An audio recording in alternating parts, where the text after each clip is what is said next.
Flo, c'est le surnom de ma mère qui s'appelait Florence et qui est décédée quand j'étais très petite, donc j'ai pas de souvenir d'elle. C'est cette mort-là qui a enchaîné tout un tas d'événements dans la famille et notamment à un moment l'exclusion qu'on peut appeler sociale de mon père et notre placement avec ma sœur dans une famille.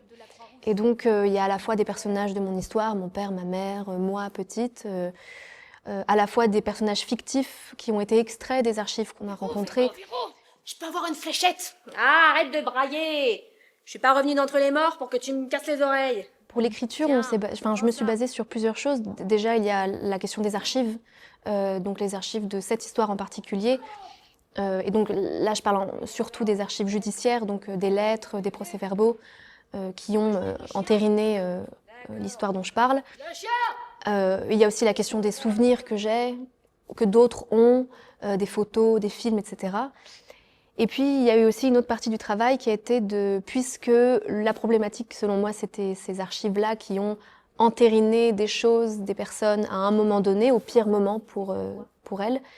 On a exploré aussi d'autres archives centrées sur les questions judiciaires, des archives de prison, d'autres petits destins, des histoires en apparence sans importance, mais qui, si on les fouille bien, révèlent aussi des rapports de force et une histoire d'un monde aussi. On voit la peur dans leur regard, il faut faire quelque chose!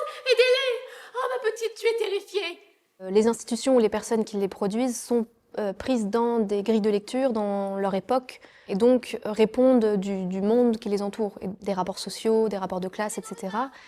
Et ces papiers-là, puisqu'on parle bien, c'est juste des papiers, en fait, c'est pas grand-chose au final, mais ne peuvent pas refléter tout le paysage économique, social, toute l'histoire des personnes dont elles parlent. Et c'est cet endroit-là qui les rend forcément, on peut dire, subjectives. Après, je ne prétends absolument pas à une quelconque objectivité parce que j'ai ma propre subjectivité, mais c'est justement essayer de déplier ces subjectivités, de déplier plusieurs points de vue pour se rendre compte quelque part de la multiplicité des possibilités qui ne sont pas dites et qui pourraient, à force de les mettre en évidence, avoir leur poids quoi, face à ces papiers. Ah bah! Eh bah, tu vois, ça m'étonne pas. Ah bah non, ça m'étonne pas, attends.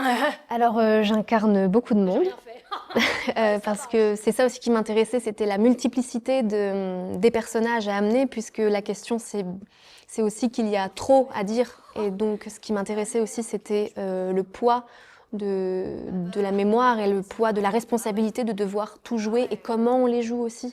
Florence, c'était toujours une cigarette à la main. Ah ouais, toujours une clope au bec, ta maman. Je lui avais dit, hein. Je lui avais dit, ça avait été tellement... Le fait de devoir porter seul ça, pour moi, ça raconte un endroit de moi, fille qui veut réparer son histoire intime. Petit à petit, il y a tous les autres personnages qui viennent peser sur les épaules. Et cette multiplicité de personnages, c'est ça qui m'intéresse aussi pour donner à voir le fait qu'on n'est pas seul et qu'une histoire intime est en fait inclue dans tout un monde et que le poids de ce monde est parfois lourd à porter. Donc parfois, les personnages que je dois jouer débordent. Ta mère, elle avait un regard perçant, tu vois. Avec des grands yeux ronds, mais perçants. S'il y avait plus de conscience de ces choses-là, peut-être que l'histoire ou les histoires ne se passeraient pas de cette manière-là. Ah, une voix grave, une voix grave, une voix grave.